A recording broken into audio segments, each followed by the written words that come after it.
Tonight on 8.5-bit, we explore worlds, suck up some goo, and get cold in Hong Kong. Ooh.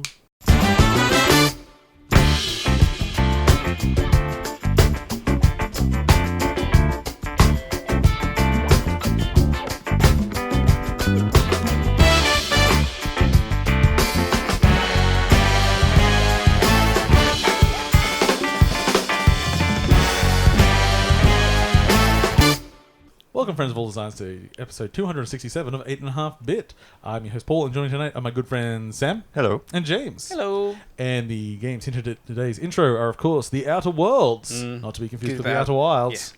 Yeah. Or The Outer Totally Wilds, the awesome afternoon kids show. Luigi's Mansion 3, and of course, Blizzard news from that's BlizzCon. What it was. So I'm getting a lot of toe licks at the moment. So, I'm very good at that. Look, there's puppies under the desk. Yes, all the doors are open and puppies are everywhere. And I have removed the bin from the room so they don't decide to go through that, but they will cause mischief throughout the night, I'm sure. I am wearing thongs and my toes are fair game. Dusty does have... Oh, you had to finish it with the for Dusty. Just to keep Paul at arm's length. Gatekeeping. Exactly. Okay, so, stuff to talk about. I don't know. Let's take a bet at tonight's runtime. It's a short list. It is quite a short list. Not a lot. I'm going to say 90 minutes. Let's see how we go. Yeah, let's go. How are you gentlemen this week? I'm Doing well. pretty good. Yeah. Doing well. Not bad. Keeping busy? No adventures? Not hugely, no. No. Not really. Just working on my video game. Oh, That's doing it. that, eh? Yeah, still have a job. Still polishing up the graphics on level 3? Oh, they're going to be so tight. Sweet. Actually, got my new Word Laces shirt. Oh, no, we don't do that. We don't self-promote and advertise on this show. No. It's supposed to be subtle Word advertising, Laces, James. now available on Apple Arcade. It's been available for ages. There's new things available. But Pushed you right off the list. Play other games instead. Oh, did I play anything on Apple Arcade? Shit, I don't really think so. I downloaded a few things, but I didn't play anything. Yeah, I downloaded some. I'm finding a bit with Apple Arcade that there's some which really could just use a bit more playtesting. I am, even though it's launched super impressively, and there's some great games on it. I'm just I think Apple, in all of its current launches, has been kind of half-assed with all of them. Through some accidental luck by signing into a new iPad because I was testing Apple Arcade. Oh yeah, because you got Apple TV. I got Apple TV Plus for a year, and I'm gonna check it out.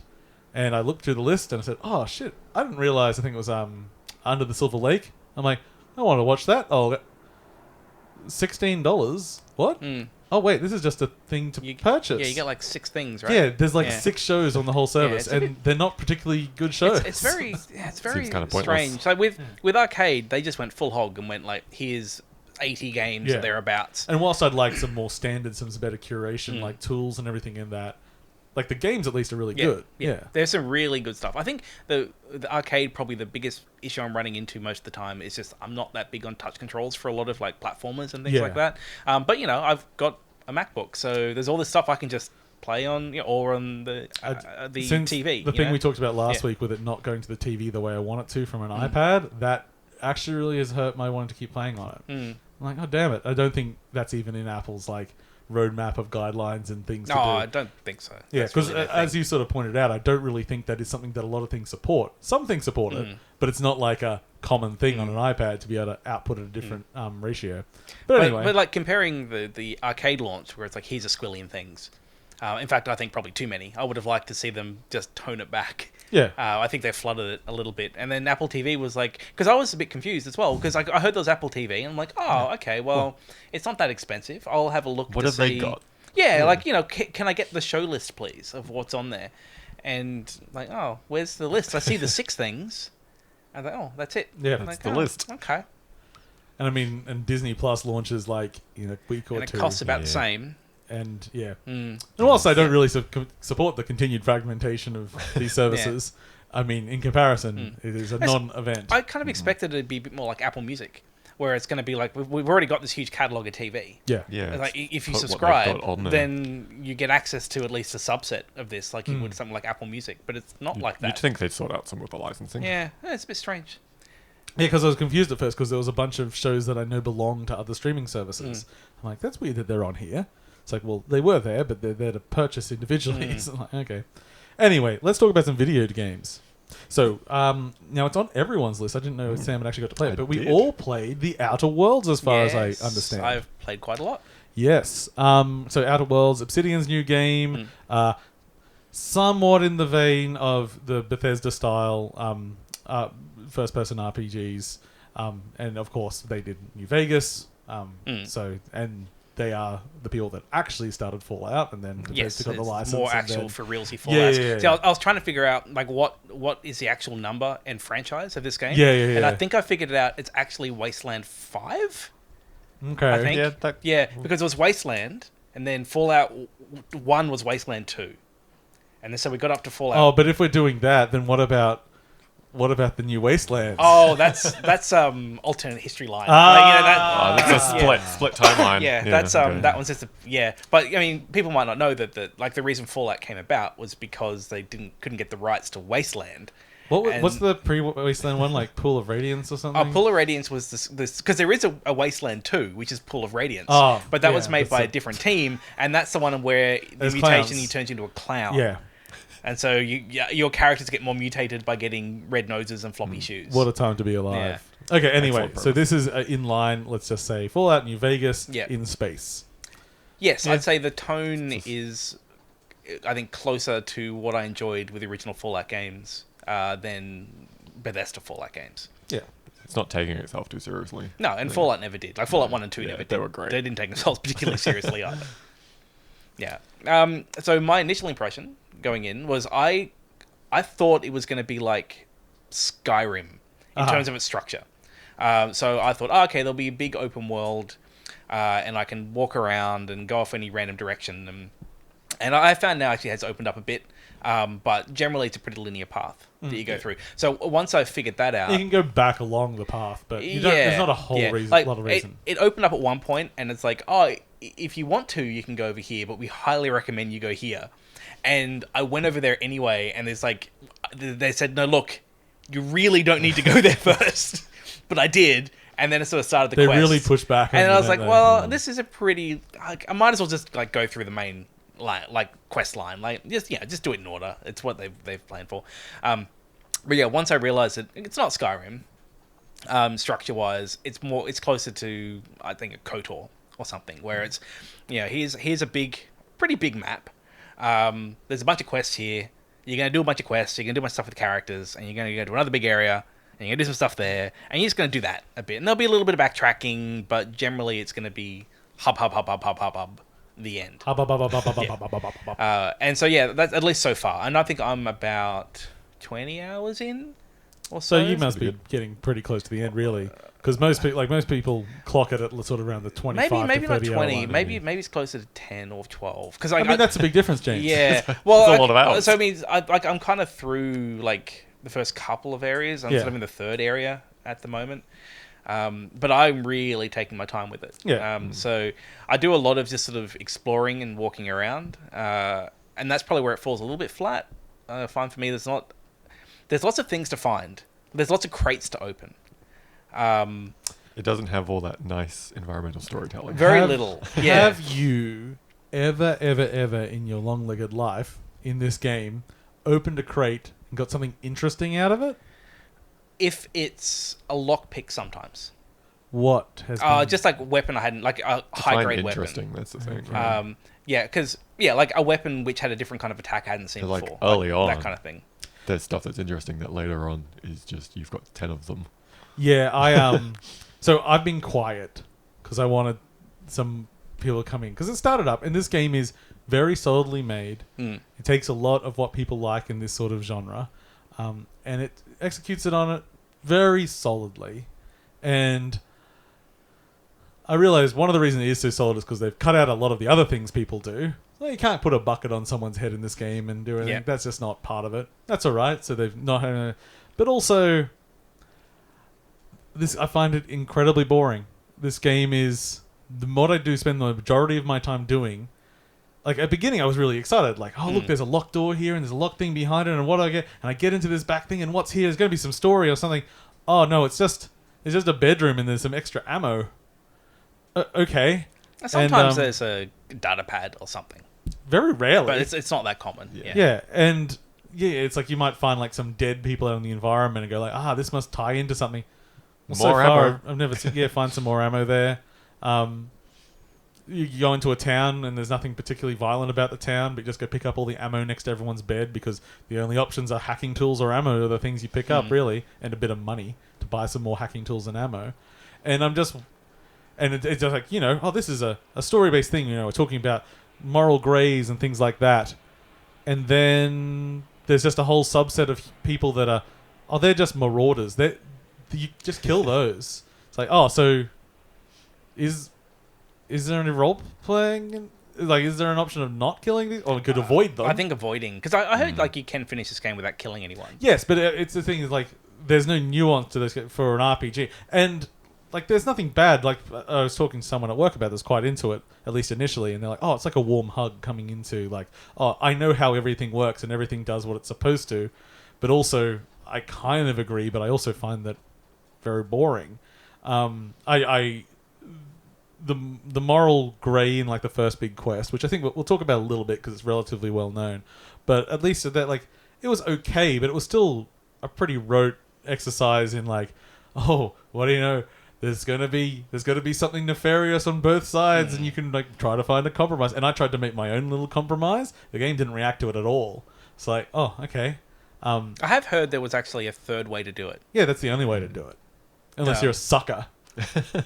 I didn't do it the third way. I did. Well, see, I tried to naturally do it the third way with force. Yeah. And it didn't acknowledge it as me doing it the third way. I had to wait for the game to give me the option for the third way.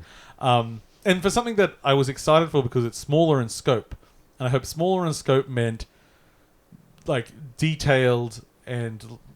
It's like how I love my time loop games because it's like it's exploring a small space and really getting it out. Much more tighter. But the game doesn't like the world doesn't feel lived in. It's just it feels like a video game environment that I'm walking through with prefab things and some good voice acting. Like I don't mind the characters; they're all right. Well, but I would just like more of the characters and less of all the shit. I totally understand like the complaints like you have about it. Like that makes sense to me. I think that it being a little bit more video gamey. Because you walk into a city and it feels artificially small. Because you'll look at the map and they'll be like, this town has 5 buildings. And I don't mind that because I can get to know the town.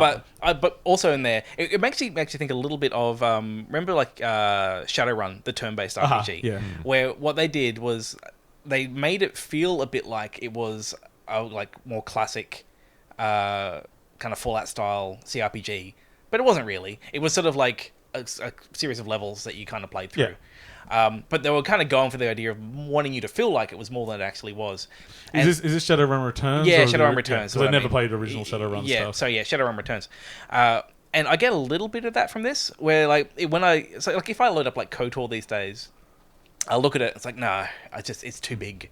But I look at this and I'm like, this area, it's underpopulated outside the cities, and I'm kind of okay with that. Like there's not a terrible amount for me to go find. Maybe I'll find some ammo. Maybe I'll get a little bit more plot. I'll read a computer terminal and go, I'll learn a little bit more about the world. But it feels very manageable with what they've given me. And I think for like, whenever I try to play like Pillars of Eternity or Torment or something, it's just too much. Like it's just, and I get there's still people that want that, but I don't. And so if I've liked that all your complaints I agree with, but for me, they've kind of been positives. Yeah. Because it's like, this town is kind of small and there's not much in it, but that's all right. See, I'd like even smaller, but more detailed. Yeah. stuff See, I think if it was any smaller, it'd be too far. Like I feel like for me, they've hit this sweet spot. See, like you might remember my game of the decade from earlier this year, The Outer Wilds, a very similar name. Yes. Where they gave us an entire universe. You could traverse in about 2 minutes, and each planet might have a person on it. But everything in there was so neatly designed, and everything was like, yeah. And like, obviously, this is not a game that's anything like that, other than both being space games. But I wanted more to the role playing aspect of it, and I know it's my fault. It's my fault because I go to spec in dialogue, so I get all these dialogue that's what choices. you do in it, yeah. So you've pretty much figured out that combat is just going to be easy forever.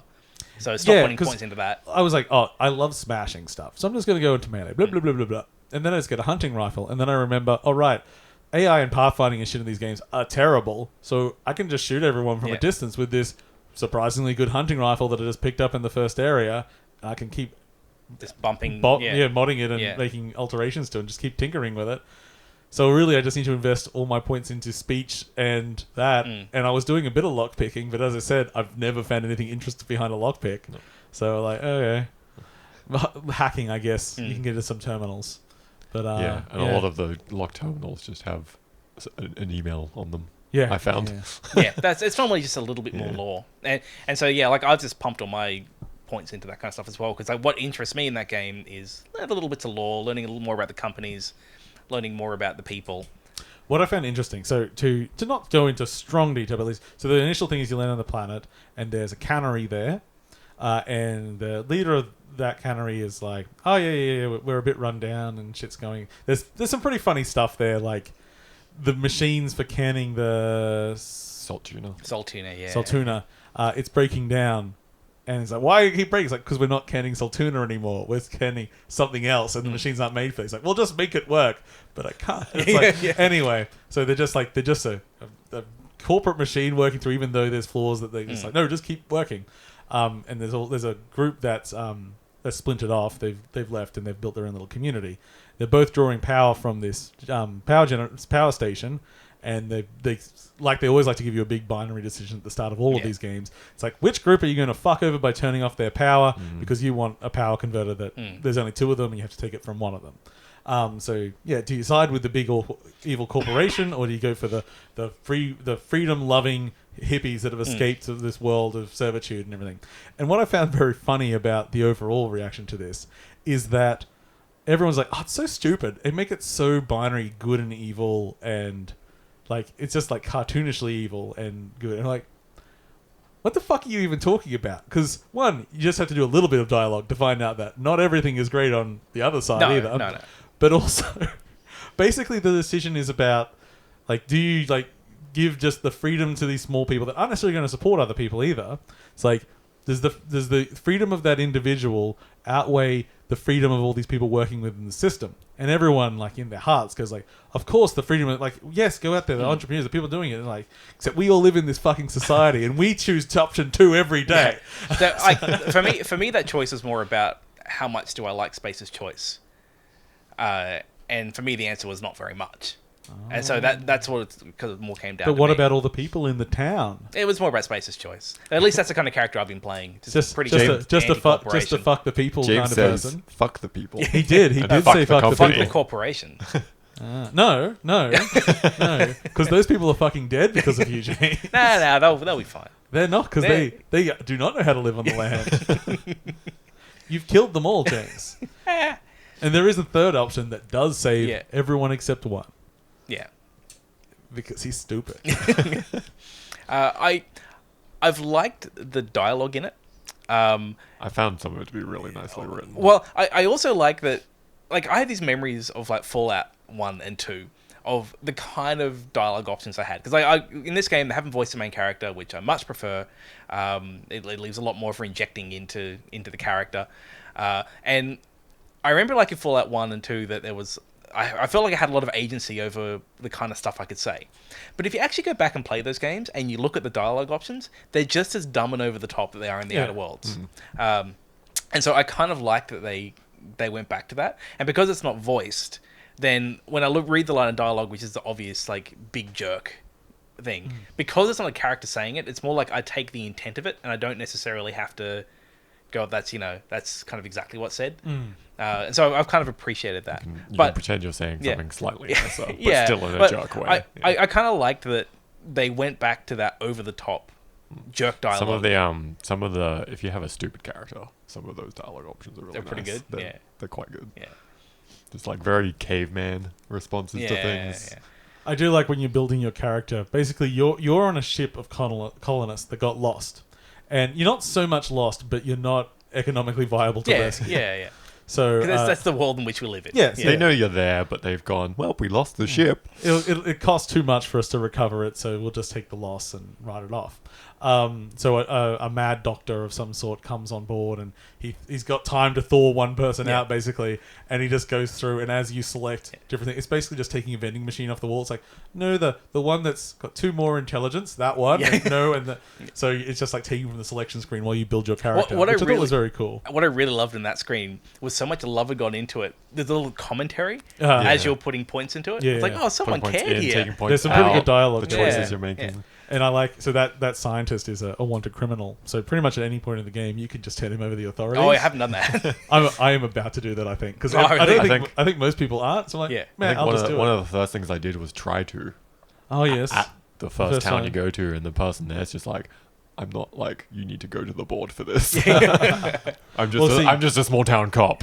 I went to his ship, I got his science weapon, and now that I've got that, I think I can just throw him to the wolves. Join me up with Space's Choice, please.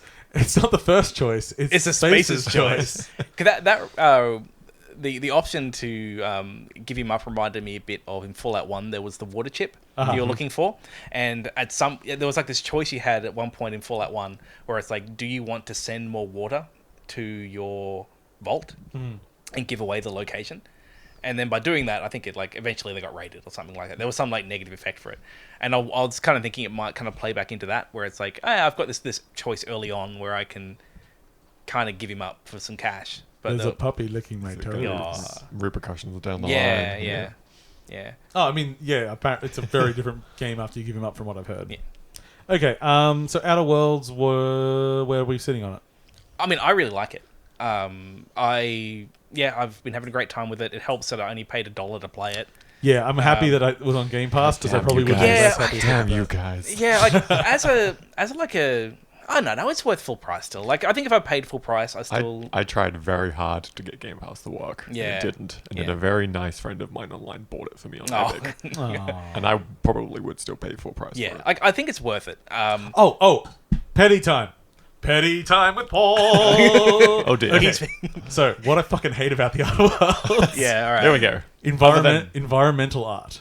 So you're out in the wilderness, and there's all the nice trees and grass and everything. And I said, we don't want this to be static. We want these things to be moving in the wind. But there is no wind. There is no direction. So everything in the world just gently undulates for no reason whatsoever. It's a jiggly world, Paul. What's with the jiggly world? Why? Come on. Why is that a thing you hate? Why do I hate Jiggly World? I don't know. It just rubs me the wrong way. Just pretend that it's just some person, some old man playing with jelly, weirdly pretending it's space. This is not like a valid criticism. It must be just don't let that stop you. It does make me feel a little bit sick. Okay. Like a little bit motion sick. It doesn't take much to make you feel motion. No. I get that. Yeah. I don't know. Oh god. Comparing its grass to Luigi's Mansion 3's grass, it doesn't compare. And that's Luigi's Mansion. It's not known for grass. Anyway, for goo. We'll get onto that soon. Yes, I recommend it. Yeah. I think I recommend, as long as it's like, if that's your kind of thing. Yeah, it's like if you're still like, it's not as deep as Fallout New Vegas. It is missing a bunch of things that you could sort of do in that level, but it is primarily there. It's like 80% of the way. You know what it is? It's the BioShock of System Shock. Okay. Yeah, I can see that. Yeah, it's not the complexity of System Shock. It's much simplified. Yeah. But it's still good. All the charm. Yeah. And I mean, I'm not inferring. I'm not implying that it is a bad game. Just that it's got its issues. It has issues. Yeah. And for something that I was surprisingly stable though. Oh yeah, well I think that's part of when I said like it's missing a bunch of things that, because I don't think they were important to their game design, so they just didn't attempt them. Yeah. So you don't have suddenly you pick up a cup and then suddenly all the cups in the world start vibrating and the game crashes. Stupid physics glitches everywhere. Yeah. Puppies. Somebody's playing with an antler.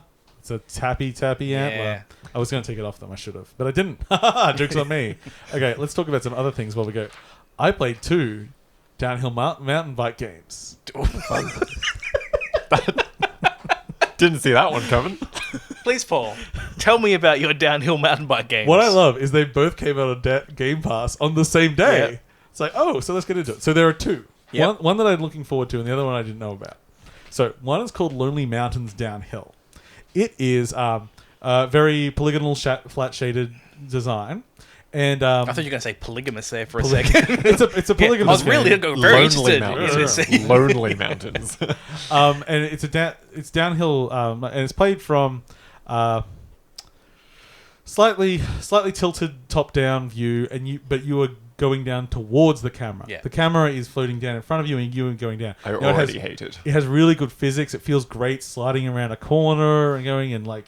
And when you first play a level, there's no time limit, there's no challenges, and you're just making your way down the mountain, and there's very very clear checkpoints, Yep. and they're really only a few seconds apart once you get decent at the game. And there's also constant shortcuts and little things to explore and stuff.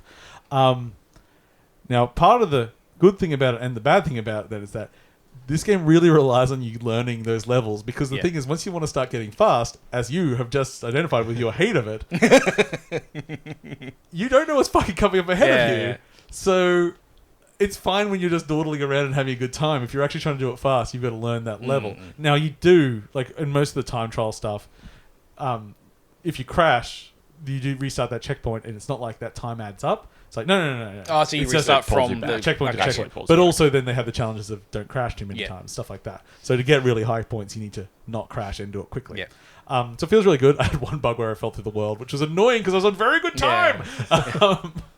But like, it looks really good. It feels really nice to play. It's just one of those things that like, if the camera was on the other side, would I like this game more? Yeah. It's got it's like multiple mountains, multiple paths down each mountain. Very attractive. So the other one, Descenders, the camera's behind the bike, but it also has like, this might be unfair because they're going for slightly more realistic graphics, but I'm going to say has like a quarter of the production quality of the other game. So like, I really enjoyed just the sense of speed in that game. I could shoot it, and I could do like, it's got a trick system and stuff. But the truth is, I don't really care about a trick system, especially when I'm doing something fast.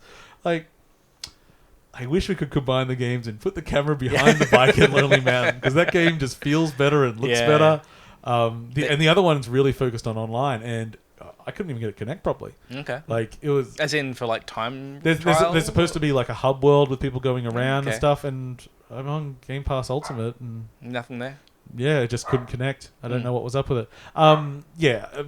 Game Pass... Lonely Mountains is the better game, by far. But it's kind of funny that they both came out on the same day. So yeah, Isn't Game Pass cool?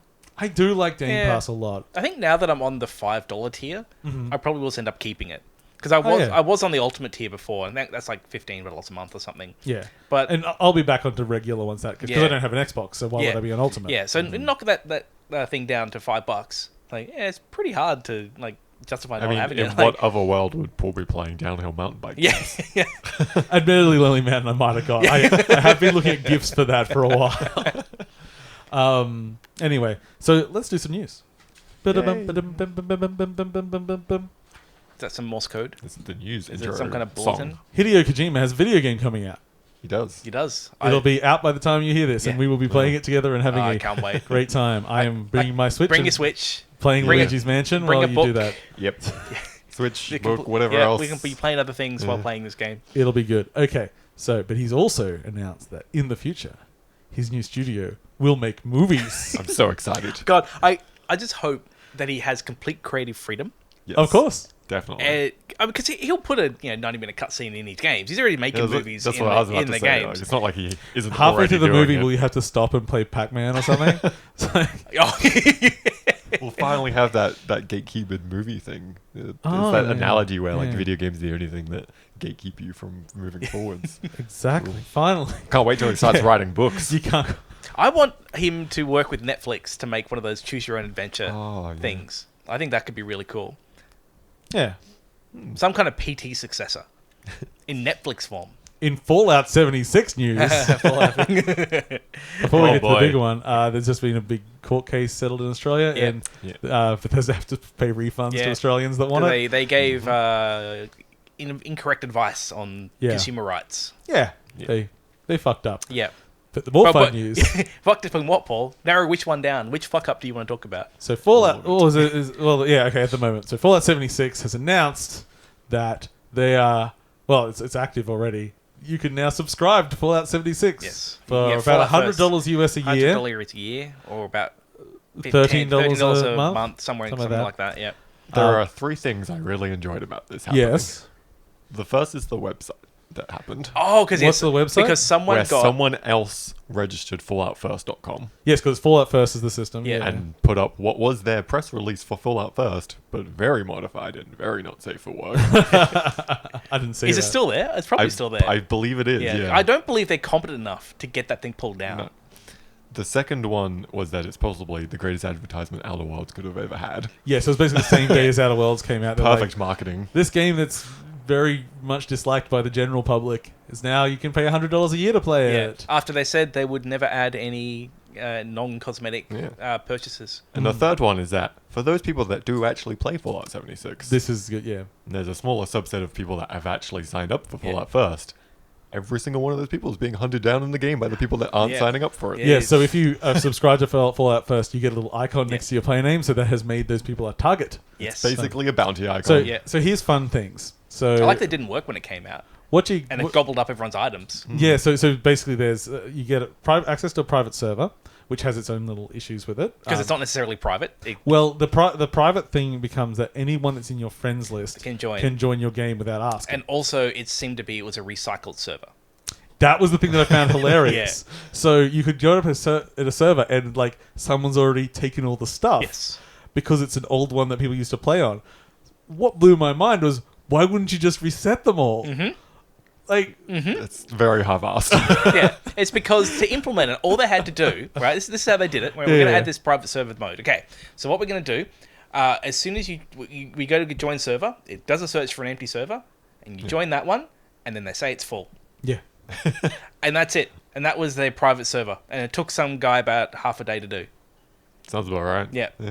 So that's it. So the thing is, there is a small market that this is for. This isn't supposed to be selling it to everyone. But the thing is also funny that, we're getting this sort of kickback because even though with everyone hating it, people are still playing it like a year on now. One of my best friends keeps trying to get me to play it with him. Yeah. I'm like, I don't want to. People act like no one likes the game, but a lot of people still like the game and are playing it. I still put a lot of time into it. You liked it. I mean, I probably put close to 20 or 30 hours into that game. Yeah. They really missed the boat on not having their Wastelander DLC. Like, they have like this expansion that's meant to be coming. There's extra content which is going to be putting people back in, putting in quests, like turning it more into the Fallout game that people want. But that got pushed back to next year. But they're still going, but you can still sign up to this. You want to have our pay to win. You get the private server. You get a never-ending box to have your scrap in, but also can eat your scrap. And you get a certain amount of the premium currency each month as well. Which apparently, if you are someone that does that, it's good value.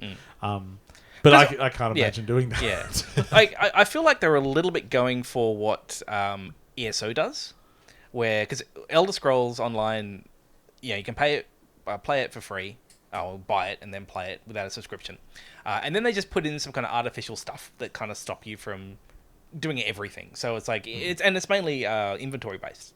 So it's like, well, if you want to craft, basically you need to subscribe, and then if you subscribe, for what it costs you is about like the bundle to get the crowns. And so it's like ends up being you like buying crowns once a month. Yeah. And so it's like if you're playing it a lot, it's actually like it's fine. Like it feels like you get access to all the non-expansion DLC. You get the access to it. But like that feels like the base game of ESO feels like a substantial product. Like it feels like it works. There's a lot of content. Like I feel like I'm getting a good deal already just with the base game. And then if I enjoy it enough, it's like cool. Like I'll buy this extra thing.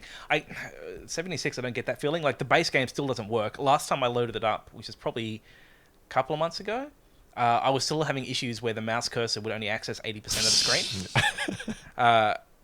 Like it's still just fundamentally broken. Yeah. And just having the audacity to come in and then pay for things they said they were going to give to people, it just. And one thing they said they couldn't do, the stash. Yes, yeah. What did they say they were going to give to people that they're charging? Well, because they said originally that they were not going to. I think our private service, I'm pretty sure they said they were never going to pay for. Yeah, I was just that line of people you said that they're charging something that they said that they were going to give away. I could be mistaken on that. Yeah. But it's really more like there was this big thing at the beginning of like, anything we put on the shop, anything you're going to pay for, it's going to be, it's just going to be cosmetic and that's it. Yeah. An infinite stash is pay to win. Like A little bit, yeah. you know, like, or the other thing is like the spawn point. Like you can put down a spawn point to jump around easier. Yeah, I think if the game worked, it wouldn't be quite as laughable. But it's just in its current state. It's. I still think what I would love to have seen from that game was they just did away with all of the like this online live service thing, and it was like something like Conan Exiles, where it's just like, yeah, you buy the game, spin up a server wherever you want, mod the server. Then if you can mod the server, maybe tie that back into Creation Club, so people can spin up their own servers. And I want to put in this mod or whatever. Someone's gonna go paid mods. You can have paid mods. I don't know. Like, it just I excited the dog so much by yelling paid mods. Where's the paid mods? I want all the paid mods. Are they pro or anti? It's hard to I tell. don't know. Where are the mods? There's no paid mod in the house, Dusty. Where is the Lara Croft nude skin for Fallout 76? Okay, so moving on. Ubisoft. That's right. Good. Come back, Dusty. Good job, Dusty. Has delayed all of the things. They have, haven't they? Yes, with the pretty much not to total failure, but the underperformance of the new Ghost Recon game, which is so memorable I cannot say its subtitle. Breakpoint? That sounds like a thing it could Sounds be. right. Prefer if it was Point Break. Because there's a movie, right? Yeah. Yes, and in lieu of that, they've sort of said they're gonna delay Watch Dogs 2 a little bit. The thing that we still haven't seen much of the 3. Watch Dogs 3. Did I say 2, did I? Yeah. Oh, yeah. What's the swordy one? The Zelda with the I can't even Greek remember. people. Yeah, we haven't really that seen any one. game of that yet. That's been so basically everything that was going to come out in the next 6 months have been pushed to the next fiscal year. And they just sort of go. There's reports. One of the things I found as a strange report is from now on, all new Ubisoft products they'll have to when they're pitching it, they'll have to identify what's unique about the game. I mean, what else would pitching be? Yeah, that's generally that part is of a it. pitch, That is right? part of Yeah. a pitch. Yes. Yeah, I mean, Why should we maybe make more this? of a more of a focus on what's unique. Your bug just got you. Yeah. He's not by your hand. Hello, Let's buggy call friend. him, Jonathan. Oh, Off he goes on an adventure. That was a solid thud. Yeah, hit them all. I think it's funny. Like the whole Breakpoint thing is. I can't help think Point Break now. Yeah. I want an Ubisoft Point Break game. Like I didn't mind the last Ghost Recon, but it's also like, yeah, it wasn't that long ago. Division 2 just came out, and you've made this more looter shooter as well, and I don't care for that. It's like, it really was a bit of a non-event for most people I spoke to, and it really hasn't taken off, and it didn't launch in a great state. So, I mean, in a year it might be good. Well, it is a Ubisoft game. Ubisoft have a history of doing that. Yeah. So. And I think they pushed it out to be in line with their Uplay Plus release. Yeah. Maybe they should have just delayed everything. Because now Uplay Plus is out without any killer app and and with nothing coming up, because like when you've got a big release every other month sort of thing, that's a reason to stay subscribed. If you just subscribe for that and you're done with it, why would you stay there? Yeah. So, but they'll come back together. Ubisoft's always take some big swings. Okay, so now it's time to talk about Hong Kong. Yay. freedom revolution of our time. One China. One China. Yeah. One China to rule them all. Yeah, exactly. So BlizzCon happened, and there was less scufflebutt than I expected. They got up and they decided to address the elephant in the room by not addressing the elephant in the room. They really alluded that there may have been an elephant at some point. Look, if not a big animal, may have been somewhere around. Grey? Look, you know. The length of nose is But undefined. look, the important thing is that I take accountability for there maybe being something large nearby. We are sorry that some people felt that some actions may not have been the best. Okay, onto the games. And then they showed the games and everyone went like, what's Hong Kong? Yeah. We love video games. You know, like, they need... It was good they said It's almost something. like people have two opinions at getting once. Up and, and also they can be different people. Yeah. And I felt like the apology... I'm talking about the apology from Blizzard here. Yeah. I felt like the start of the apology was fine. Like it just kept going a bit. Yeah, like, it's like, okay, like, you know, they're getting up, they're going to address it. And then it was one of those things where he kind of stopped... Yeah, said the thing about, I take accountability and we won't do it again. And you think back on it and like, did he actually say anything? No. The apology said absolutely nothing. I'm like, no. Actually, there was absolutely no substance. I think the only things that came across in it was that it was like something happened, and we responded poorly, and we responded too late, and that's about it. Yeah. I do like the it's like we responded poorly, like too quickly is what they said, Yeah. but they never said that we made the wrong like. And Yeah. They never said we shouldn't have done it. they're in a hard space, but that space is taking, let's like preserving the business over preserving what their apparent social values were that they apparently would stand by for Apparently, years. yes. Yeah. It's all a funny mess. Yeah. It's weird politics around it Yeah, all. because there was also that stuff where, what's his name? What's his name? The CEO, can't remember his name, but he was talking on I think it was with PC Gamer, about how like no one, they're all about free speech and people saying what they want, and people can say what they want on social media. But then not long ago there was some like coach that made some comment about Hong Kong, which Blizzard said they had to remove on their social media. Like it was just a flat out like lie of like about their policy, or at least like he doesn't understand what the policy actually is. Yeah. I'm probably a bit quick to say lie because I think a lot of that time it can just be. I mean, he just Probably doesn't filter back up to him at some point. You know? Yeah. But yeah, I don't know. Like I guess like the rest of BlizzCon was pretty solid, and it kind of like it at least sort of like took the edge off. And it was one of those things where there's still like pictures of like Winnie the Poohs in conferences and everything. Yeah. So they weren't stopping people from doing that stuff. Well, the other thing is a couple of the Q&A panels, like obviously people came up and said free Hong Kong instead of a question. They just went thank you and moved on. Yeah, they actually like they didn't try to they didn't prevent edit them anything. out? They didn't edit it out. No, they just let it happen and moved on to the next question. Yeah, I think the one I saw. So they were handling it well after the point. I think the one I saw, someone was saying like yelling "Free Hong Kong, Free Hong Kong," and then he just basically said, "Oh look, you got something to say, mate?" Something like that. And he just said like "Free Hong gave Kong." him the microphone. And he said, "Okay," and then he left, and they kept going. Like I thought that actually the Q&As. What would be amazing is if they were somehow writing down everyone's gamer tag, and then they come ban in them and all. they find that all their like custom mounts in WoW are gone. Yeah. I had the Pegasus for 10 years. Anyway, so they announced games. They announced and showed off Diablo 4. Mm-hmm. Yes. It looks like Diablo. It had a very cool cinematic. It's a beautiful 9-minute cinematic. Nice. Yeah, God, it really... I see, whenever they happen, I always go, oh man, I wish they'd just make a movie. But It's I don't know expensive. if they actually can do like actual I don't- characterization Well, over they- like the length of a movie. I don't think they could. Well, they're not very good at actual storytelling, Yeah. but they're really good at making cool shit. like 5 to 10 minute shorts. Yeah. So maybe they should stay there. But I did love watching it. It was good. It was cool. And then they showed some of the game, and I only really watched the gameplay trailer. So I've I've probably watched the deeper dives. So, please tell me there's a subset of people that think it's the worst thing ever and it's terrible. I think so, yes. Why? What did they hate about it? I have seen a lot of people on Reddit. Because like Reddit likes to do. Of course. There's It was a lot what I of was waiting for the most to hear There's a lot about. of people saying, it just looks like Diablo 3. What? They're just reusing all the spells and assets from Diablo 3. What? I'm like, what? did you watch the video? Because it looks very different. Yeah. It looks like Diablo 3 because it's a Diablo game.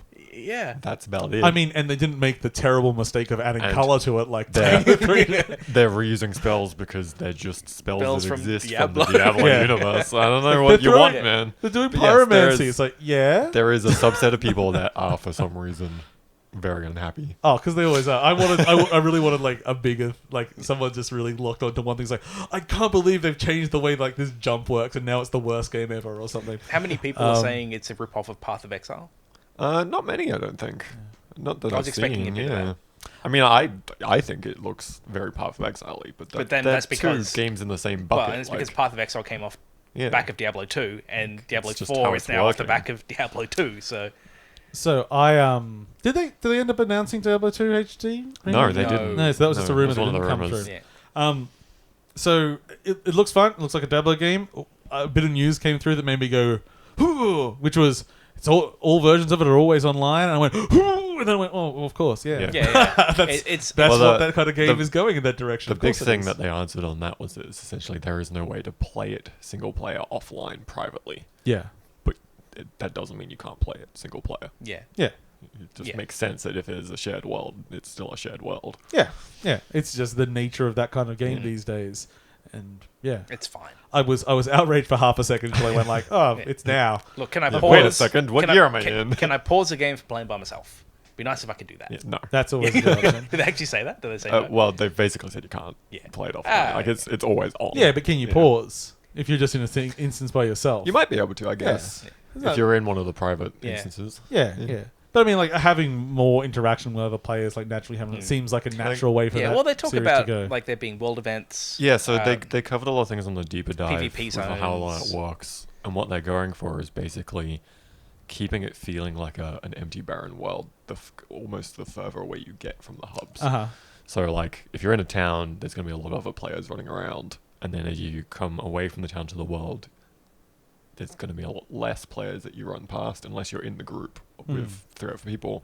And then any and every dungeon and storyline area is entirely private for just you and anyone you're grouped with. The campaign areas for the first time you play through them. And then once you've played through the storyline within that Then they area, open up a bit it more. becomes more open world. A change I thought was pretty nice was that there will be a crafted overworld.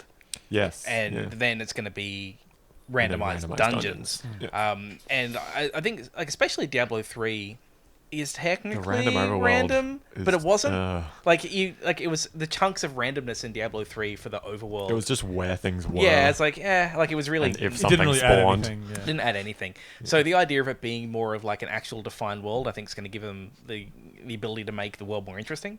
But still having, go into the dungeon and it's still random. That's fine. It can be whatever.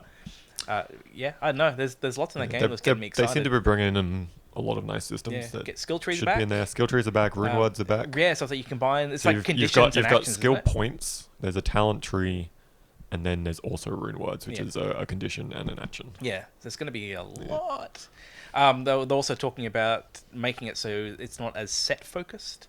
Yeah, because so the legendaries are still an option. So I think effectively they're going to have like exotics from Destiny. They went through the item grades in one of the panels, and it's basically they showed from normal to rare to epic, and then at the same level was legendary and set, and then there's I can't remember what it was called, but it was like a rarer version of legendary set, and then there's also mythics. Yeah, I think mythic is like the exotic. And mythics is the thing you can only equip one of. Yeah.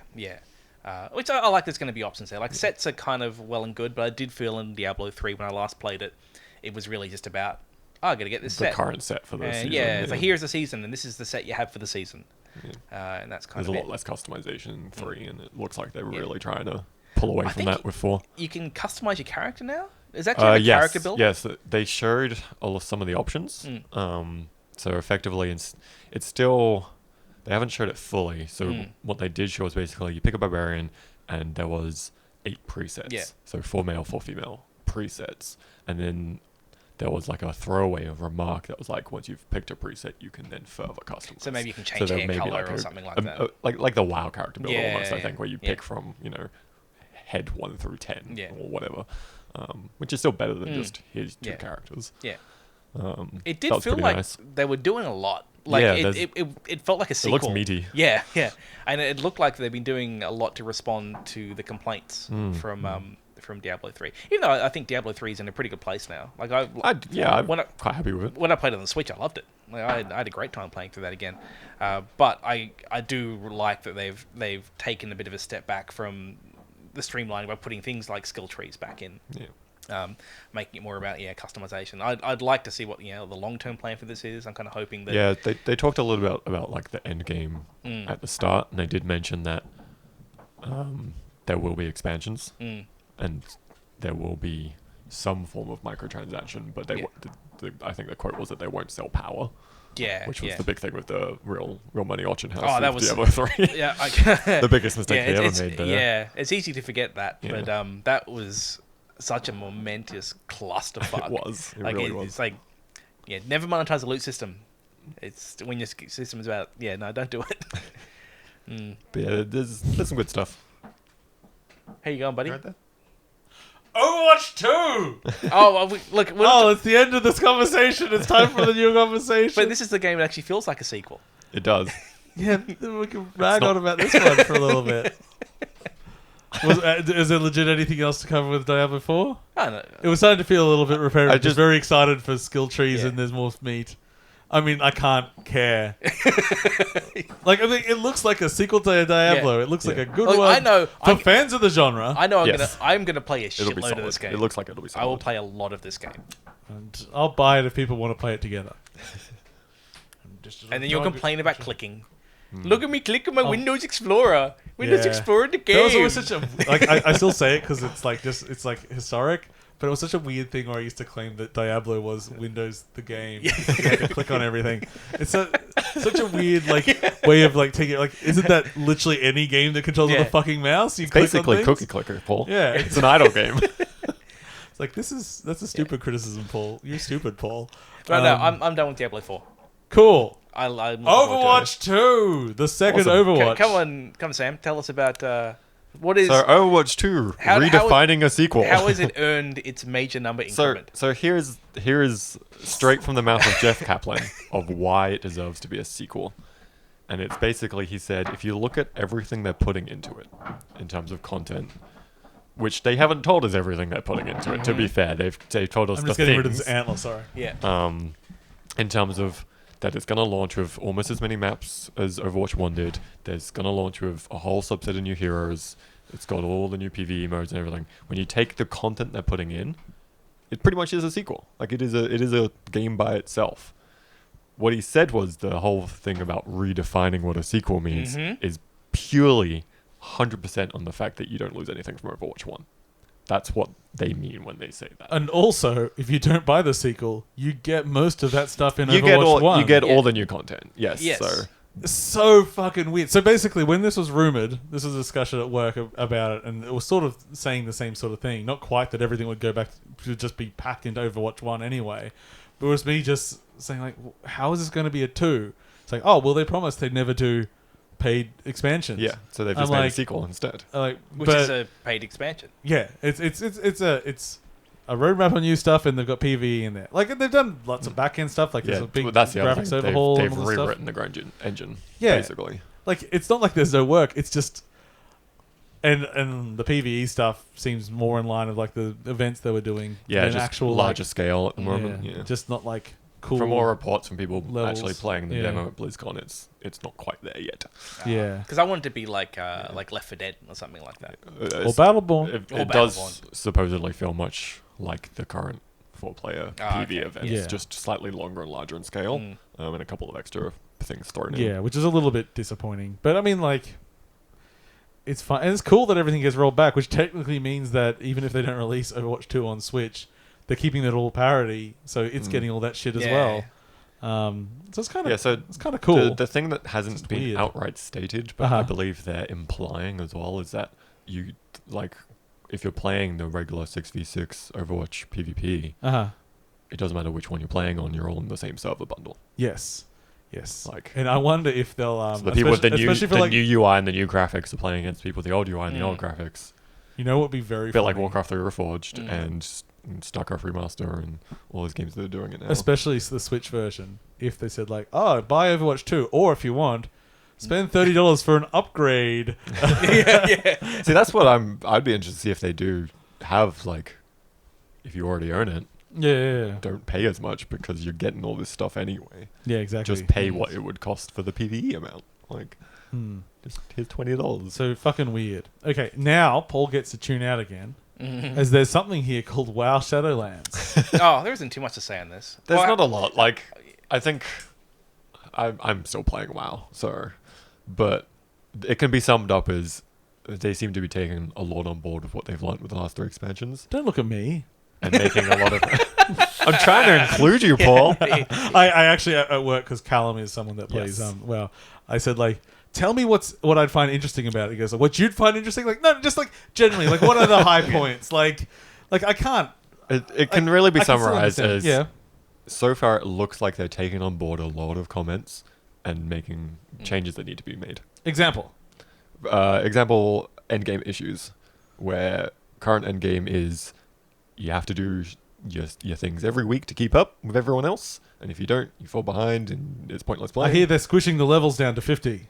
60 including Shadowlands. Well, I was saying like go to 50, but they're not. Back up it's to 60. Not a squish. They're just changing the number.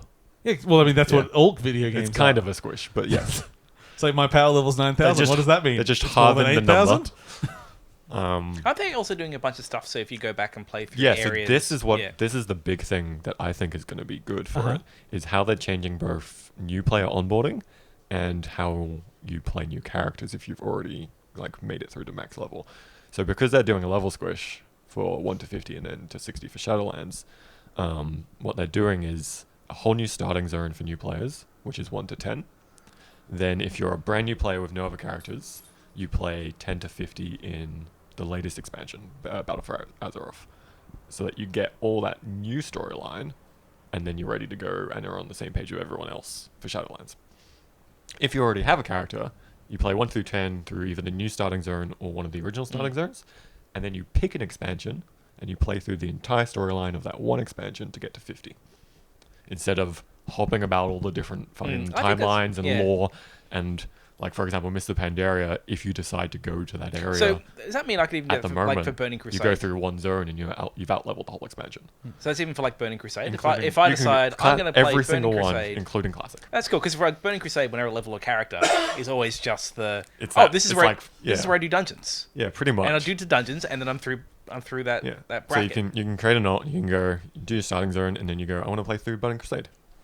And you play through Burning Crusade to 50, and then you go to Shadowlands. I might actually go back and play through more of the old expansions. So you pick a single one to play through.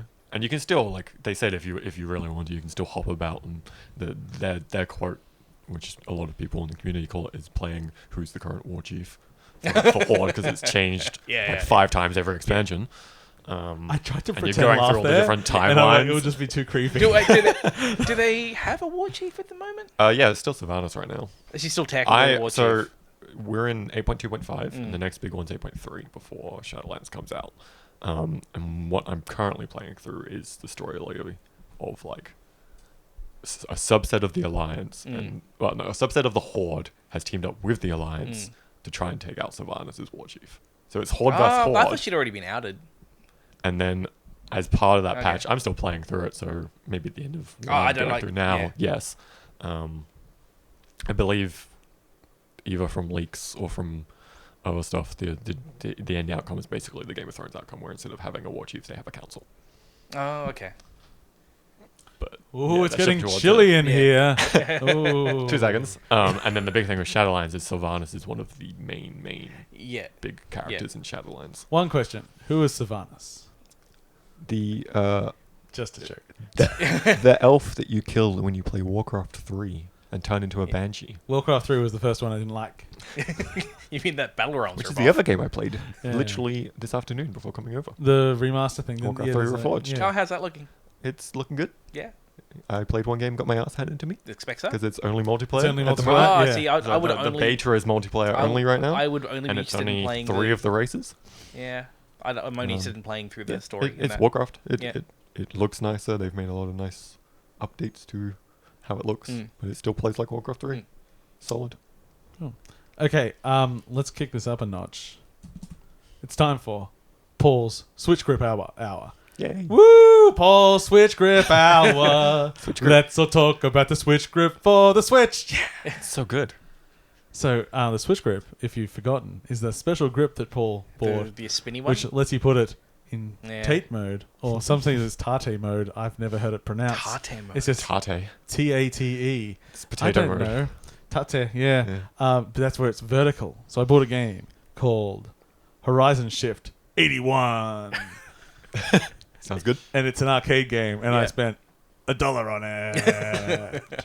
And it's got CRT modes, so you can make it all bendy if you want. You get your chromatic aberration in there, and your it actually is pretty stylish. Yeah. So it's just a straight up Galaga Space Invaders, straight up things coming down the screen, shooting them. Except you're in the middle of the screen, and you can flip on the horizon, so you get things coming from the bottom and things from the top. And if things crash into your line that you're sitting on, there's a hole, and then you have to jump the hole to keep shooting. That's pretty good. It's pretty fun. It's a pretty fun game. Put your Switch Grip, put it on there, spend $1. 10 out of 10. How much are you spending your Switch Grip? The actual thing, $20. Ooh, that could be 10 of those games. 20 of those games. We're doing I got all the pinball games. Yeah. I've got Downwell. I've got my Horizon Shift. I think I've got a few other ones to do that. I put in a few. Yeah, I had fun. Also, it's just fun to hand someone the Switch like that. They go, what the fuck is What this? is this thing? What is this weird thing that you've got? It's a Switch Grip. It's challenge mode for any other game. Pretty good. Pretty good. Okay, let's talk about a game that people care more about. It is a genuinely good little arcade game. It is just a little arcade game. Okay. Let's talk about Luigi's Mansion 3. Yay! Woo! Woo! I've put too many hours into this game recently. So, for instance, okay, I'm actually, before we start this, I'm going to do my review of After Party, which I've been waiting for probably like a year plus now. So After Party came out, I played the intro, and then I was like, I can keep doing this after Mario. After Luigi's Mansion 3, I can do another level. I just do another level of Luigi's Mansion 3. So I actually haven't played much. I still played a bunch of other stuff. But I haven't spent substantial time with anything else because I am spending all my time with Luigi's Mansion 3. That's me. Yeah. I find it odd that this game only got good reviews. Because as I play it, all it does is get better the more I play. It really does. And it just makes me think that there's a lot of people that have no joy in their hearts. Guys hate fun. Yeah, they hate fun. Yeah. So, I mean, there are problems. Or repetitiveness, I guess. Yes, repetitiveness. So, Luigi's Mansion 3 is the third Luigi's Mansion game. And it's not in a mansion. So, already 1 point off the score. It's in a hotel. A 14-story hotel? 15. 15-story hotel. Well, 15 plus 2 basements. Plus the basements, yeah. Not counting the mezzanine. Yeah. A little bit of Hudsucker proxy. 12A, is it the spooky one? 12A. Floor 12A? Because you can't have 13. Does it have a 13? There's a 13. Yeah, there's a straight up 13. There's a 13. I hope it's just a nice spooky. level. Wait. That'd be a nice switch. I'm trying to remember which one it was. So you, Mario, Peach, and two Toads got invited to... 3 Toads. 3 Toads. One of them is the bus driver. Oh, fuck. So it's probably 2 Toads invited. But and the bus driver I don't think came the bus along. driver got an invite. Yeah, I think he's just help. I think you can take another point off, I guess, because how do Toad's legs reach the pedals, and how does he see over the Like wheel? shortstop, he's just got things tied to it. Did you see that cinematic? Yeah. He's smaller than the steering wheel. Cinematics are great. So you mean right to a hotel. Oh no, it's a trap, and everyone else gets caught in paintings, and it's now your job to traverse the hotel and free them using your trusty vacuum cleaner and your flashlight and your plunger and your Gooigi. Because here we go. Which is a doppelganger made of goo, which has pretty much all the same abilities as Luigi, except he can walk through like fences. Actually, and a better spikes, version of Luigi. except he can't get wet. If he gets wet, he melts away, and he has very little health. But if he dies, he just respawns. So it's not a big deal. So you have all the same sort of sucking and blowing fun that you've always had in Luigi's Mansion, except on a bigger scale, especially compared to the second game, which was really had structural problems. Like I really liked Dark Moon, except you're going into this small part of the mansion and you're going to do this one challenge and then you're going to come back out and have a conversation and then load back in and do something else. Now it's just the whole mansion, and you still go between floors, but it just feels like more of just a cohesive environment that you're doing things. And you can do multiple things at once. Just go where you want. Yeah, go where you want. The physics are fucking great. Oh. Just sucking and blowing stuff up. They're wonderful. It's just because what you do majority in this game, and this is a weird thing after my criticisms of Outer Worlds. I am aware that I am a hypocritical person. It's almost like someone can think 2 things at once, Paul. It's true. It's true. So what you do in most of the time in Luigi's Mansion is you suck up money. You go through everyone's things. You smash up everything. You solve little puzzles. And everything is made of money. Everything has money in it. And cash flutters in the air, and you point and you suck it out of the air. It all feels very satisfying. Now, why are you sucking up money? I assume there's something to buy. You're not wrong. The kind of is, but mainly it's for the joy of having money. Yes. Like I you're think I'm saying, up like to the joy- 70,000 now. Yes, Like the I've joy of having ammo. Yes, I've never bought anything in the game. Okay. No. But basically, the one thing I will probably buy is that you can buy basically the location of like the secret collectibles. Oh, okay, just But there's a bunch of like collectibles like I know where they are, but I don't know how to get there yet. So I want to go through the whole game and find everything I can, and then just at the end game go like grab the ones that I haven't found. Yeah, so I don't want to buy any of that yet. Yeah. And the similar thing, there's like extra ghosts to find and stuff like that. It's a similar mechanic. But really, it just is constantly adding new mechanics, and because it's such a design space that even if you're on a floor that is a bunch of hotel rooms, and those hotel rooms are all ostensibly the same layout, they're not the same. They've been handcrafted with who was staying in it, some gags that are going on.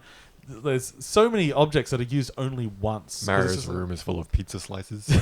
Just like there's just weird shit. Yeah. I got to a room on the garden level, and there's a chainsaw on a table, and you go and you like turn it on, and then you suck it up to the end of your vacuum cleaner, and then you just walk around, and suddenly you're just allowed to fucking slice up everything in that game. It's like, I didn't know the physics allowed me to do this. I guess they've made chunked versions of all the props because I'm just hacking up the bed and everything. I killed everything in that goddamn room. So does it reset if you chop up a room? Some things reset. Occasionally it'll reset. Yeah. Yes. But generally, if you're in the same area, no. It's more if you leave and come back. I've been going back through levels, and there's been stuff that I've already done that stayed sucked up in the past. Even like I've gotten all the way to the top, and then I've gone back now to go and get the secret hidden stuff. And I've gone, like, for example, I've gone back to floor 6, which I probably did 10 hours ago, and it's still how I left it. Yeah. It's very... So there's a lot of like little secrets that give you money and everything, but there's also on each level 6 hidden gems. 6 gems, yeah. Yeah. And normally it's sort of like you're in a room and you might just do a basic thing, and then you're like, this room's boring. No, I bet it's not. I bet there's something I haven't found. And then you just start like investigating and seeing what I can pull and what's in there. Lots of little environmental clues. Yeah, like because it's played from a side-scrolling perspective, but it's a 3D world. It sort of does the whole diorama stuff, like you can see through a wall and everything. There's often things on the wall you can't see, but they have mirrors. So stuff like that, they can clue you in with like things like things that. that are invisible, but you can see them in the mirror. Yeah. Like invisible things in the real world can be seen in mirrors and stuff like that. And that's sort of like very early game. They're doing stuff like that, but they can just layer that up in so many ways. So every time I get to a new floor, I'm like, what is this one going to be? What's it going to do? Because they're not like laws. Like one was a medieval castle. Every floor is themed. So is it like each room is like its own little mini puzzle? Kind of. A little bit. Yeah. Each room's its own little thing. There's not necessarily a puzzle in every room either. Sometimes the room's just full of stuff you can But suck I would up say and each get room money from. each room is at least a minor toy. Yeah. There's like a thing in it. And the thing, like one of the, like there's always something interesting to do. We mentioned Luigi. The game is entirely like there's a lot of stuff that requires 2 people to do something. But it's just you just click a stick to change character. And if you are doing an action with one character, hit the stick, they'll just keep doing that action until you cancel out of them. So to coordinate is really fucking easy. And if you had 2 people, you can just hand over control and 2 people can play. It's co-op. And it's the whole game's co-op. And it's very effective. Okay. It's like it's not hard, but it's also not like the bosses hit pretty hard. It's challenging. Yeah, but and not every difficult. oh my god, the boss designs are so good. Like just animation wise and character design wise, but then everyone is essentially all ghosts are defeated the same way, which is basically flashing them with a flashlight so they're stunned and then you suck them up. But then they start wearing glasses. They start holding things in front of them so you can't flash. It's like the steps to get to that point changes. Yes, boss. And they're so creative with it. And I just have so much joy when I do it.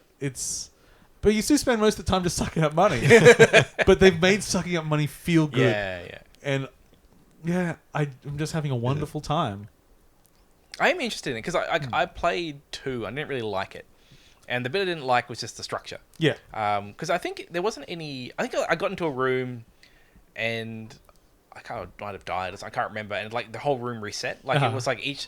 Correct me if I'm wrong, but in Luigi's Mansion 2, it was like each room was like its own self-contained thing. I haven't played it in ages. I think it is. Yeah, and so... Because I gave it to Angeline, mother-in-law, as well, thinking like, oh, this might be something that she likes. And nope. She just didn't like the structure of it. I think she tried it for a few times. Like, nah, I don't like it. I think the worst things about this game are sort of at the beginning. There's a lot of heavy tutorialization. It's a very long introduction. And they also like basically you walk into a room and you're like, I see the puzzle there. I'm going to screw around a bit, and then immediately the professor's like, hey, try putting the ball in the hole. Fuck off. Yeah. Just go into options. You can turn it off. Oh, okay. So you can turn off all those hints and everything. Game's much better for it. And. Just generally, it looks fucking amazing. It really is beautiful. It's one of the best looking games out. It runs flawlessly. I don't think I've ever seen a hiccup on it. If you play it on TV, it runs 1080p. I think it's 1080p 60 actually. Oh, yeah, really? It feels like 60. Yeah. Okay. It's the design is so clean and beautiful and well designed and everything. It is one of those things where you're like, when people are just like, oh, it's a good game, like 8.5. I'm like, 8.5, motherfucker. This thing is so well designed, but it isn't like, it's not like heart racing action packed, which I think like stops it from that main. But that said, it's like the best-selling Nintendo game of the year in the UK and everything at the moment. That's going to change in a few weeks with Pokemon. I would imagine. I so, understand that, yeah. but it's actually selling really well, which isn't really the MO for Luigi's Mansion. But yeah, I'm having a wonderful time. Yeah. Any other thoughts? Have you finished? I've gotten to the point where the gamer said, "Are you sure you want to continue? Make sure you're ready for this."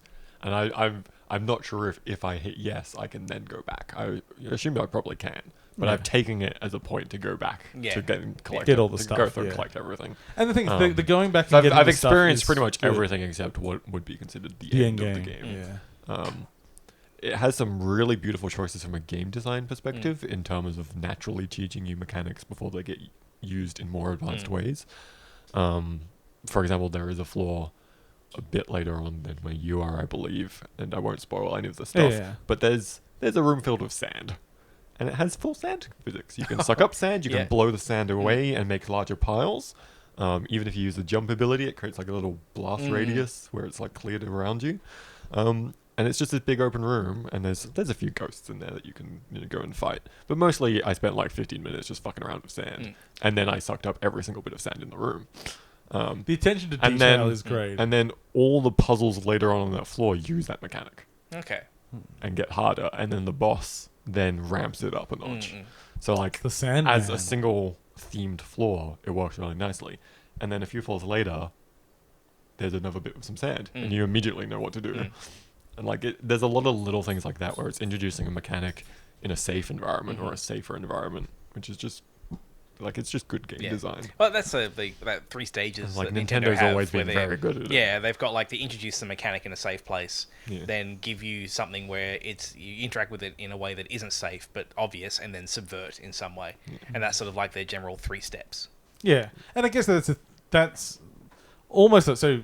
The kind of pointlessness of the general action you're doing, it feels good, but I mean, at the end of the game, isn't all games pointless? If something feels good, isn't that being a good game? That's the point of it. But then it's like, it's obvious in its structure, but the thing is, because part of that structure is constantly being creative and giving you things, that's fine. That's the one thing that really stuck with me about it is that when you actually break it down, there's really only 4 or 5 things you can do at any given point to complete a puzzle or find to a new achieve thing. your goal. I'll try this tool. You on can it, suck the vacuum, tool. you can blow the vacuum, you can use the sucker, or you can use the magic revealing ray. That's pretty much it. But the sheer amount of ways in which they use those mechanics is ridiculous. Is it pretty like bite-sized how you can approach it? Like it's like each room pretty atomic? Like if you have like 5 minutes to play, can you still have a meaningful session? Yeah, I'd say so. Depending on whereabouts you are, Yeah. I you do a couple of grab rooms and then turn it off again. There might be a few events that go across multiple rooms and stuff, but I mean, it suits the Switch very well. Like, it's the sort of game you can sit down and play as a console game on a PC. I mean, on TV, but it's also just like a great handheld game just to pick on and off, because that's still how I typically play, because it's just my lifestyle most of the time. But yeah, super impressive. I've been loving my time with it. Okay. So what I've already done my review of After Party, which is come back when I actually get to play it. When you've played it. Yeah. Oh, we played Jackbox. We played some Jackbox new Party one? Pack 6. Yeah, we played all the games in Jackbox. And they were I should have got a list. How is so we it? can remember pretty all of them. good. Yeah, I don't think there was a dud among them. All of them were fun. There was some where I feel like it would have been better with more people, but then that's just the nature of Jackbox. I feel like some of the last ones there's always been that one game where no one likes it. Yeah, so one of the ones it's called Dictionarium. Yeah, that's a simple one that and I that really was a liked, really yeah. little simple one, and it just goes through this exercise of inventing a word. And so it does it by like getting everyone to make a nonsense word to define something, and then the next step was like write a synonym for it.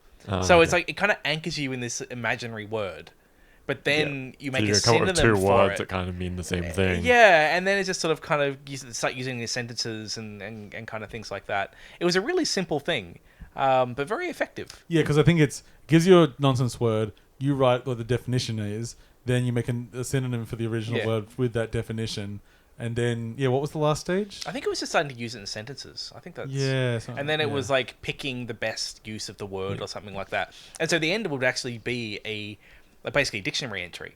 I expect somewhere they're like collecting all these, so you can actually go look through the dictionary. Yeah. Considering you can buy the t-shirts you make in the t-shirt games. So the other ones that we played, so there was Push the Button, which was like a hidden information one, where one person was an alien on a spaceship. So it's a little bit Resistance-y, where it's like you pick people to sort of test them, and what is like everyone gets a prompt saying like, okay, how much do you like puppies? And except the alien gets a different prompt. Okay. And it was, and you know, so like it's like, yeah, do you like eating puppies?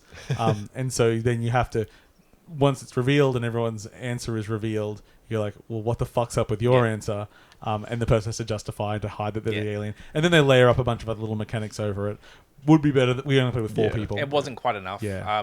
It was also a bit buggy. It was. Well, we're not sure if it was a bug or not. Because one of the things was you could hack it. Because I was an alien the first round, and I at no point I hacked every time to see the correct question. But I got picked as the the alien, even though I had done literally nothing. So he answered honestly, and as soon as the answer came up, we all just looked at him and said, "It's James." So and he wasn't. Is it a bug, or is James just bad at no? James just doesn't. An alien? James just doesn't know himself. No, I think what it was because I was playing for the lols, and you don't play for the lols in that game. Yeah, because that's it's supposed to be about knowledge of knowing a person. Yeah. And so that was where I think I screwed up. But it was good idea. I had lots of little mini games that kind of went along. Just different ways of asking those questions and doing stuff. Like probably the weaker, but still I thought it was very good. I only felt it was weaker because we didn't have the number of people. Yeah, I felt like it was a good idea. It was probably one of the more meatier ones on there. Okay, one of the worst but best in that, Joke Boat. Oh, Joke Boat.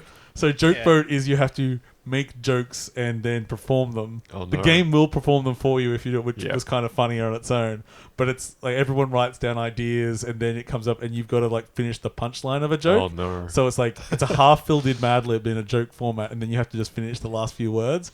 And they were like, we are so unfunny, but our unfunniness was so fucking good. And like it's one of those things like as far as like game design goes, kind of weak. As far as like design of fun with friends goes, incredibly entertaining. And same with they had the other one, which was sort of a little bit similar, the role models, which was like a personality test. Oh, that was weird, that one. That was weird. Like it was categorizing people and putting them up against each other. I can't really remember the exact gameplay moments of it. It was you had to assign categories to people. So it'd be like pick a superhero. Yeah. And then it'd be like, Spider-Man, Superman, whatever. And then you just drag the superhero to different people. And it was based off who in the group is like out of us three, which one's Spider-Man, which one's Iron Man, and then it compares it all, and whoever got voted the most, they get points and stuff. So the points really didn't matter, but it was a very funny exercise to do, and especially when the things got a bit more abstract. Like, I think it was eggs. It's a hard-boiled, scrambled, sunny side up, or something. And the funny thing was, I think raw. And the funny thing was, there was one. I think it might have been raw. And we signed it to Paul. Everyone said Paul, except for my wife. And we were going, as soon as it said raw, it came up Paul. It's like, yeah, it's Paul. And my wife was just like, why? Why is this obvious to everyone else? She was a bit frustrated. Like, because clearly, what does everyone else know? We all knew that I was the raw egg. Yeah. But why? That was. Yeah. I mean, even now, it's a fucking funny idea. Very good in a group of friends. It would probably be almost impossible with strangers. Yeah. And the other one was just Trivia Murder Party 2, which is just trivia, but in a really fun way. Yeah. It was a good pack. It felt really solid. Yeah.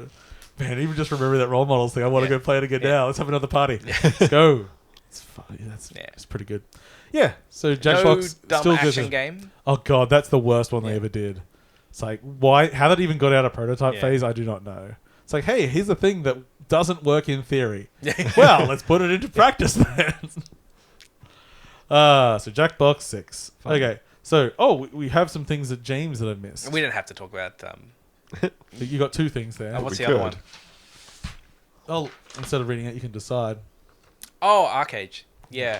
That was the ArcheAge Unchained, the buy to play version of ArcheAge, which I never played. I haven't played ArcheAge before. I played a lot of it and haven't played Unchained. Yeah. So I haven't played a shitload. I mean, I think I'm level 17, 18. Something like that, and it seems to be the leveling up process early on is quite quick.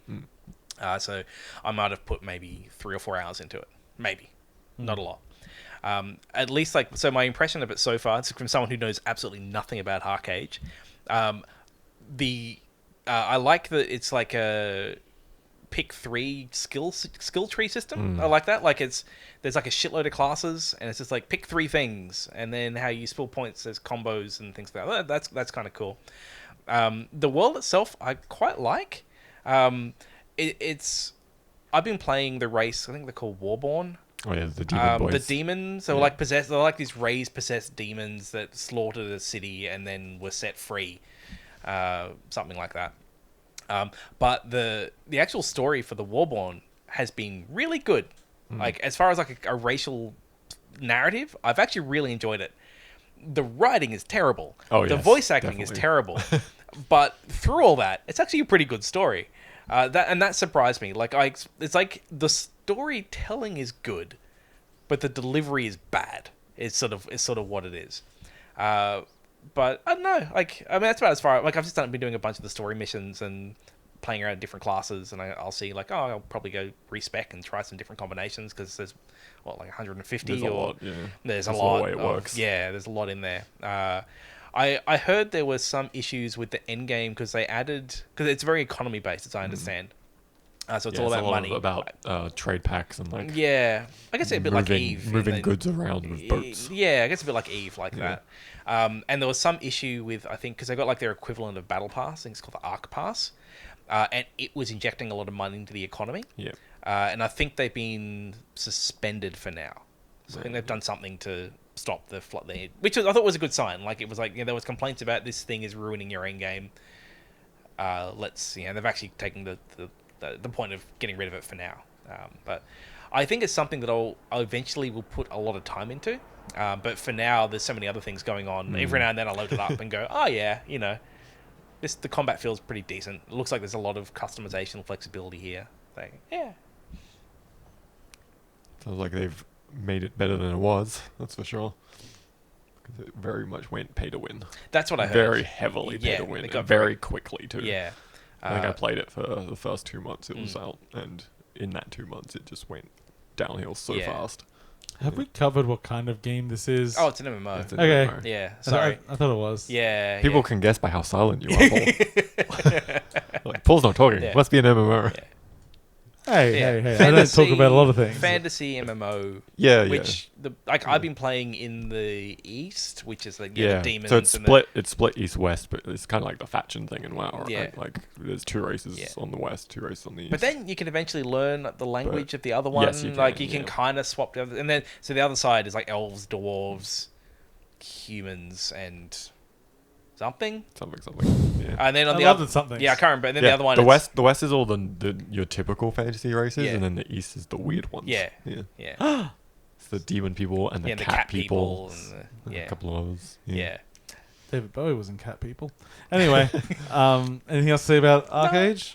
I think for $30, I think I paid for it. Pretty good. It's you don't have to have a subscription, and it mostly works. And seems like a pretty interesting MMO. Sure. Have you all been watching The Watchmen? No. I haven't caught up yet. What time? So if we finish up, I can probably watch some tonight. Sweet. Yeah. It's a good show. I like it. I watched another episode of Good Place. Uh-huh. Yeah, because that's wrapping up this Yeah, season. it's getting close to the end. Yeah. It's been a good season so far. I like The Good Place. Okay. Well, this That's seems dwindled down. But we're not quite at 90 yet. We're going to get to 90 minutes. No. Because I can talk about Destiny too. No, it's all right. Okay. I got stuff to say. Look, no, we have to save our energy for Death Stranding. Oh man, I'm so excited. Sure. It's going to be a wild one. I actually wasn't thinking of pre-ordering it, but it is the kind of thing where I expect maybe it will be hard to get if I don't get it straight away. It could happen. There's too many people buying into the weirdness. Yeah, well, that's actually happened with Borderlands 3. I wanted to get I was just going to get a physical copy of it because it was a cheaper way to do it. And at least where I was buying it, I had to actually go hunting around stores for it. So after that, I'm like, well, I'm going to buy this game anyway. So I think I found the cheapest I could pre-order for was $70 or something, or $69. All right, that'll do. But yeah, this one I'll definitely get it. I'm excited. I still don't really know what it is. No. We'll find out. I think I kind of do, but I haven't confirmed it. I have a sentence Very describing vague. of what it is. Yeah. And I've seen the review spread. That's what I wanted to see. Yeah, I want to see. that's what I want to see. Like, it's all these like 75s I don't like. I want the zeros or I want the hundreds. Yeah, and I want exactly. nothing in between. So good. Okay, well, thank you for watching and listening to 8.5bit. You can go to our website, 8.5bit.com, our Twitter and Facebook. Please like and share anything you like on that. Subscribe to us on whatever the hell you want, and join our Discord, discord.8.5bit.com. We'll catch you all later, folks. I've been your host, Paul. I've been Sam. And I've been James. And this is when I say catch you all later. See you, everyone. And then you click. Yeah.